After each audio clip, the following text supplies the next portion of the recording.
नमस्ते आप सभी को हमारे YouTube परिवार में आप सभी का स्वागत है, अभिनंदन है। हम अध्याय 2 के बारे में पढ़ रहे हैं, एक दल के प्रभुत्व के दौर के बारे में।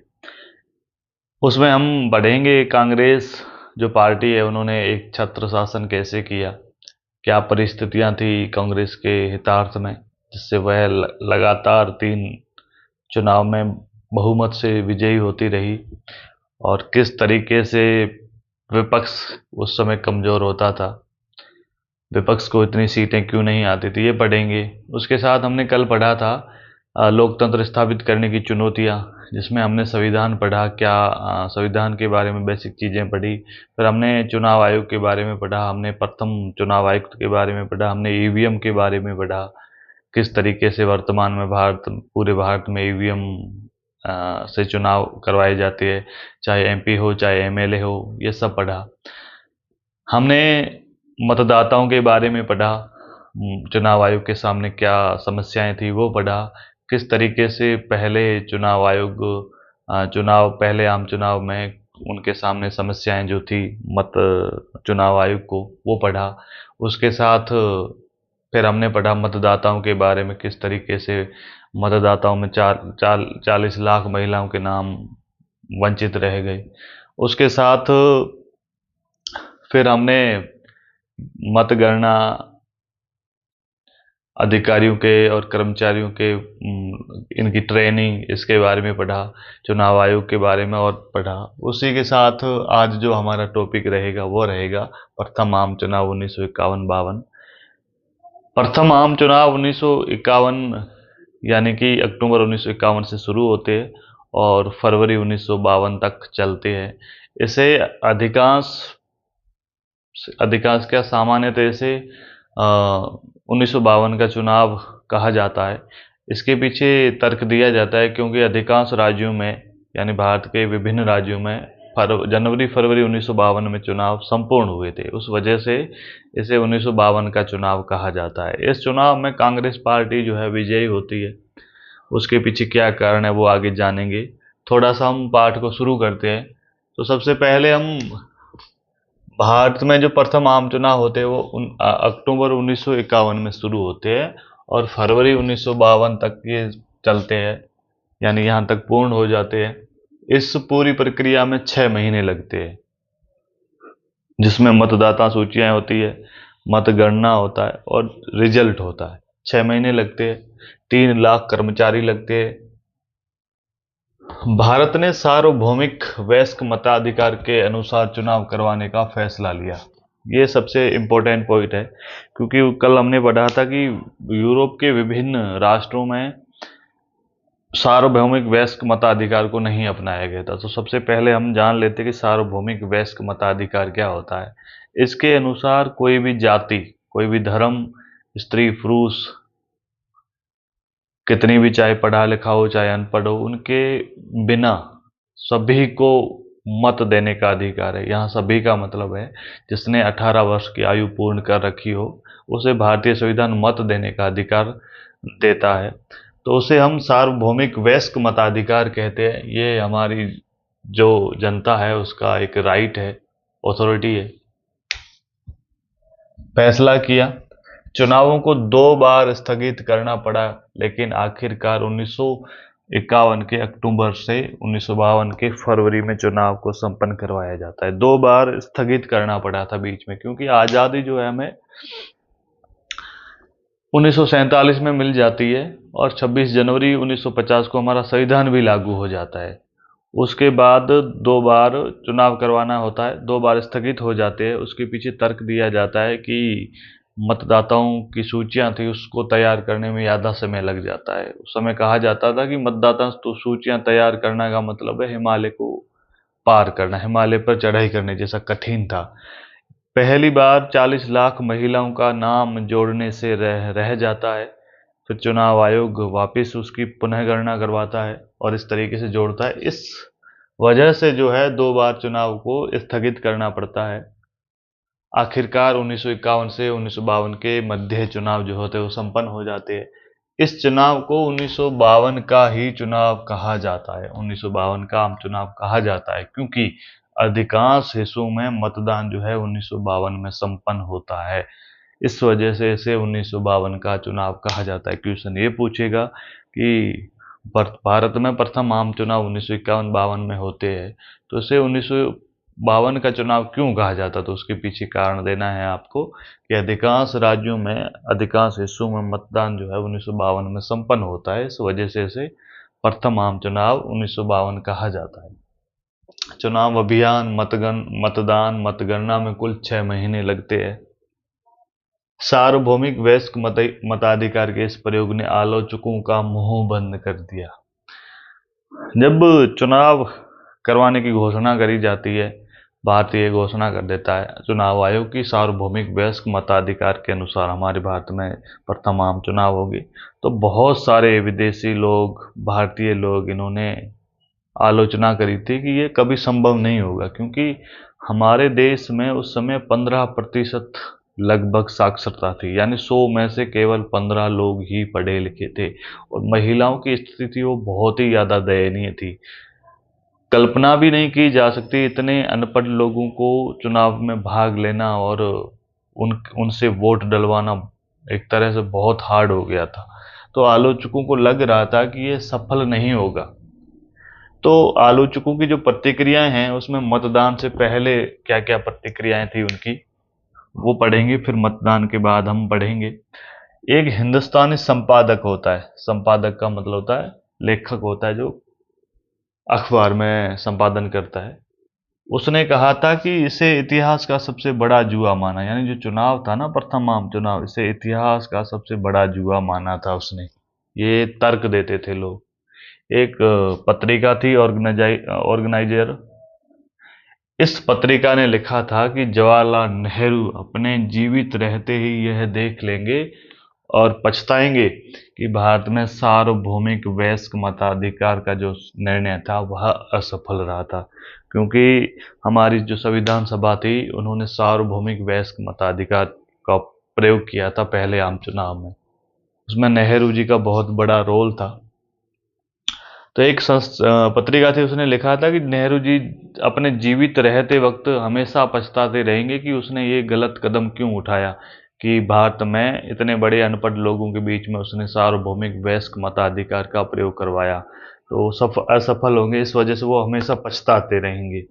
एक इंडियन सिविल सर्विस हमारी जॉब थी, और उसमें एक अंग्रेज नुमाइंदे व्यक्ति था, अंग्रेज, उसने दावा किया था आने वाला वक्त और अब से कहीं ज़्यादा जानकार दौर बड़े विस्मय यानी आश्चर्य से लाखों अनपढ़ लोगों के मतदान की बेहूदी नौटंकी देखेगा। उसने दावा किया था कि भारत में जो ये आम चुनाव हो रहे हैं, आने वाला जो वक्त है, आने वाले जो लोग हैं, वह बड़े गौर से देखेंगे कि भारत में 1951-52 का जो चुनाव हुआ था उसमें नौटंकी हुई थी। हालांकि ऐसा कुछ नहीं हुआ था, आखिर में हमारा चुनाव जो है वो सफल हुआ था बिल्कुल निष्पक्ष तरीके से।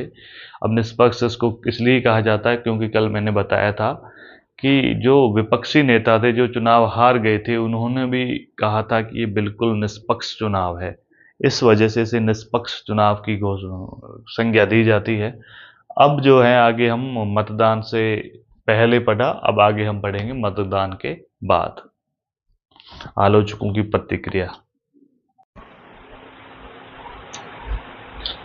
हमने मतदान से पहले जो चुनावी प्रक्रियाएं थी, यानी आलोचक थे उन्होंने क्या क्या कहा था वो पढ़ा। उसके बाद हम पढ़ रहे हैं मतदान के बाद, यानी जितने भी आलोचक थे वह भारत में सार्वभौमिक वयस्क मताधिकार के बारे में कुछ बोल रहे थे। वो सोच रहे थे कि यह संभव नहीं होगा, ये चुनाव कभी भी पूर्ण नहीं हो पाएगा, अनपढ़ लोगों की फौज है, जो भी था उनका। अब जो है मतदान के बाद भारतीय मैगजीन है, एक उस ग्रुप है, समूह है मैगजीन का, टाइम्स ऑफ इंडिया, ये मतदान के बाद प्रतिक्रिया देता है कि इसने कहा था, माना कि इन चुनाव में उन सभी आलोचकों, मतलब टाइम्स ऑफ इंडिया ने माना कि इन चुनाव में उन सभी आलोचकों के संदेहों पर पानी फेर दिया। जो आलोचक थे जो संदेह कर रहे थे उन पर पानी फेर दिया, ये कह रहा है टाइम्स ऑफ इंडिया जो एक समूह है। जो सार्वभौमिक वयस्क मताधिकार की इस शुरुआत को इस देश के लिए जोखिम का सौदा मान रहे थे।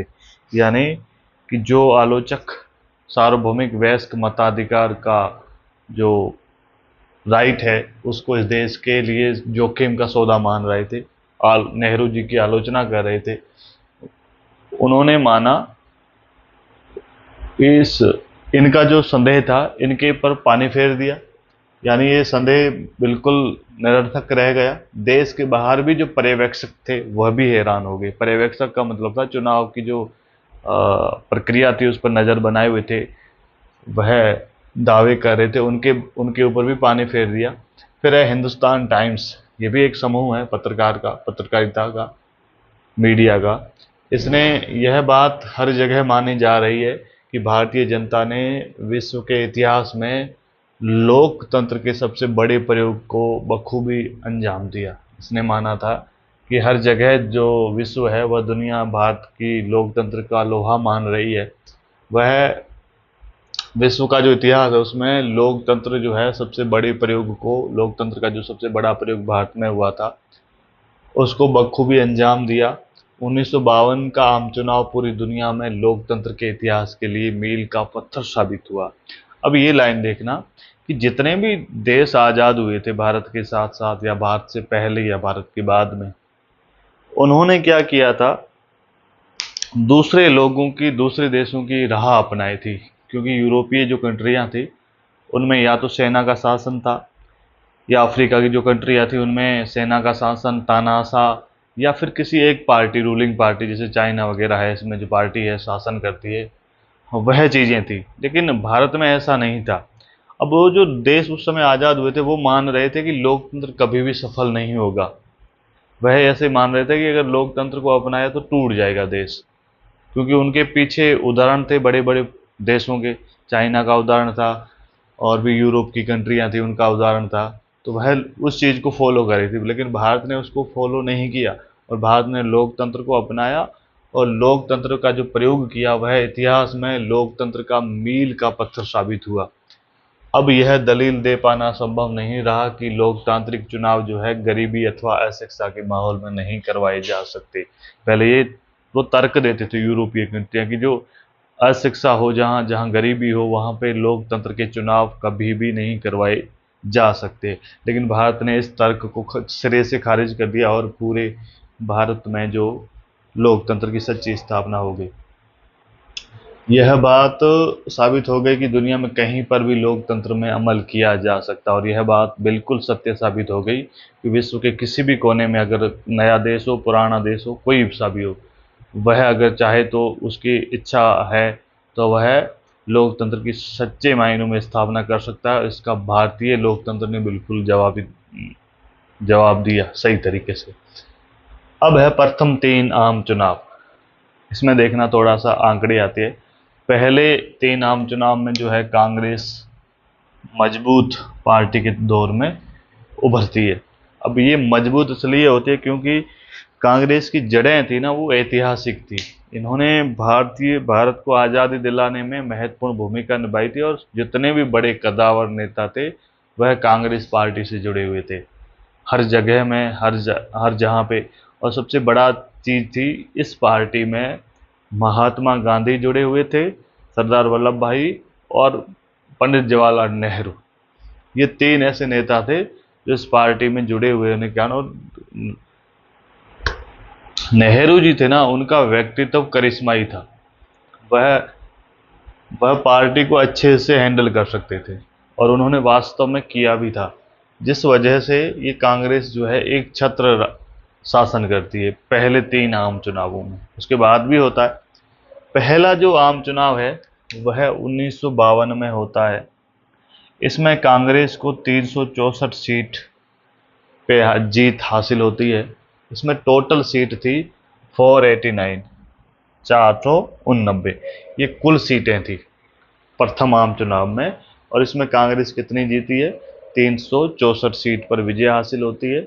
और इसमें जो दूसरी पार्टी थी, यानी कांग्रेस तो पहले स्थान पे थी और उसके बाद जो दूसरी पार्टी थी वह थी भारतीय कम्युनिस्ट पार्टी ऑफ इंडिया। इसने 16 सीट हासिल करी थी, 16 सीटों पर इसने जीत हासिल करी थी। तो दूसरी पार्टी कौन थी? सीपीआई, भारतीय कम्युनिस्ट पार्टी। भारत में जो दूसरा आम चुनाव था वह 1957 में होता है। हर 5 साल बाद आम चुनाव होता है भारत में। तो ये 1957 में कांग्रेस ने पहले से कुछ सीटें ज़्यादा जीती है, यानी कितनी सीटें जीती है? 371। और इसमें क्या होता है कि जो सीटें हैं लोकसभा की सीटें वह 489 से बढ़ाकर 494 कर दी जाती है। और इसमें सीपीआई जो है, भारतीय कम्युनिस्ट पार्टी है, वह 27 सीट जीतकर दूसरे स्थान पर रहती है। तीसरा जो आम चुनाव होता है वह होता है 1962 में। ये नेहरू जी का अंतिम चुनाव होता है। इस समय नेहरू जी जो है चाइना के साथ युद्ध होता है। उस युद्ध में नेहरू जी को बहुत बड़ा आघात लगता है, झटका लगता है, उससे वो कमज़ोर हो जाते हैं और धीरे धीरे उनके शरीर जो है वो उनका साथ देना छोड़ देता है और फिर वह एक दिन चल बसते हैं। तो इसमें 1962 में इन्होंने 361 सीटें जीती है, ये कांग्रेस पार्टी। और सीटों की संख्या वही रहती है जो दूसरे आम चुनाव में थी। पहले आम चुनाव में 489 सीटें थी, दूसरे में 494 सीटें थी और तीसरे में भी 494 सीटें थी। इसमें दूसरी जो पार्टी थी, दूसरे स्थान पर थी, वह थी भारतीय कम्युनिस्ट पार्टी, सीपीआई। यहाँ पे भारतीय जो कांग्रेस पार्टी है, भारतीय राष्ट्रीय कांग्रेस पार्टी, जिसे हम कांग्रेस पार्टी कहते हैं ना, उसका पूरा नाम है भारतीय राष्ट्रीय कांग्रेस पार्टी। पहले आम चुनाव में ये तो एमपी जो लोकसभा की जो सीटें थी उनका ये ब्यौरा है। पहले आम चुनाव के साथ साथ राज्यों के भी चुनाव होते हैं, यानी विधानसभाओं के भी चुनाव होते हैं। उसमें बहुत सारे राज्यों में त्रावणकोर और कोचीन, ये वर्तमान में केरल का ही हिस्सा है। मद्रास और उड़ीसा, ये दो स्टेट, केरल का हिस्सा त्रावणकोर और कोचीन, मद्रास और उड़ीसा। इन स्टेट को छोड़ दो तो बाकी वाले सभी स्टेट में कांग्रेस ने बहुत अच्छी जीत दर्ज करी थी। इसमें कांग्रेस, इन 3 स्टेटों में कांग्रेस जो है वो हार गई थी। 1957 का जो चुनाव होता है, दूसरा आम चुनाव, ये लोकसभा का है। जो विधानसभा का चुनाव होता है उसमें केरल में सीपीआई जो पार्टी है वह गठबंधन की सरकार बनाती है। यहाँ कांग्रेस पार्टी जो है हार जाती है। इस तरीके से केंद्र में, यानी लोकसभा में कांग्रेस का तो वर्चस्व था ही था, उसी के साथ राज्यों की जो विधानसभा सीटें थी उसमें भी कांग्रेस पार्टी का वर्चस्व हमेशा से बना रहा, जो बहुत सालों तक बना रहा। इस तरीके से हमारे आज का जो टॉपिक है वह समाप्त होता है। पूरा पाठ तो समाप्त नहीं हुआ, आगे भी पढ़ेंगे हम, लेकिन आज का जो टॉपिक है वो हम यहाँ समाप्त करते हैं। और मेरे साथ बने रहने के लिए आप सभी का धन्यवाद। आगे हम कल पढ़ेंगे। धन्यवाद।